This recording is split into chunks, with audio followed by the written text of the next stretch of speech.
Next one is respiratory rate.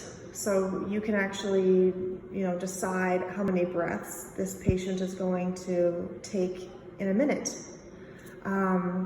So to get that, you need to do two calculations here. So it says minute ventilation divided by tidal volume. So minute ventilation, this is a pre-decided formula to figure that out for animals. And then for conversation's sake, I'm just gonna pick 100. So first step of this calculation, I'm gonna go 100 mils per kilo per minute. So 100 mils times my 10 kilo patient is 1,000 mils per minute. So 1,000 mils goes here, divided by the tidal volume. So again, the tidal volume is 80. So I have the minute ventilation, which is 1,000, divided by the tidal volume, which again is that number there, divided by 80, gives me 13. So my respiratory rate is going to be 13.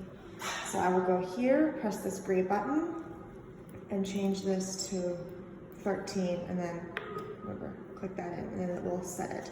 So 13 is, kind of, a little lower respiratory rate than you would like, but it could be, depending on the circumstance, appropriate for like a giant breed dog. But normally it's going to be like 15 to 20, somewhere in there. So you're just going to have to use your brain and your experience in surgery and just kind of say, okay, well, my little patient, my little breed dog, my little 10 kilo dog is only breathing, 13 breaths per minute. That probably is not going to be enough, just might be on the cusp there. But if that was the number I wanted to use, I would then monitor my end tidal CO2. Again, that's what this machine does, right?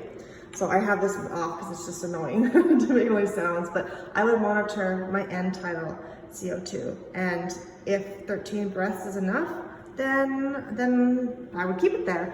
That's also written down here too. So because you have a range of the minute ventilation, right? It says here, this will ensure the end tidal stays within a normal range of 35 to 45. So if my calculation for respiratory rate is too low, my end tidal might be too high, right? So then you just adjust it. And I would adjust it by increments of 2, maybe, to get this end tidal in an appropriate range.